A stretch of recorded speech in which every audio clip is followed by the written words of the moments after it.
Hello, in front of me I've got OnePlus Nord 2T and Samsung Smart TV.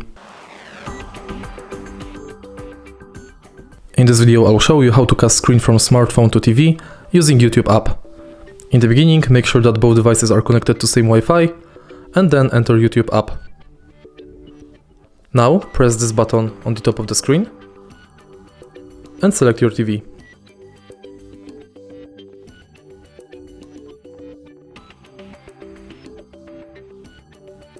Now that your devices are connected, you can play any music you'd like.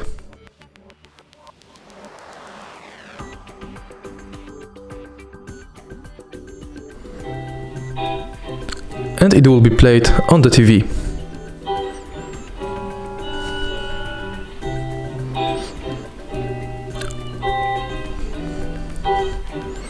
To disconnect your smartphone from TV, again press this button and select disconnect. If you find this video helpful, please leave a like, comment and subscribe.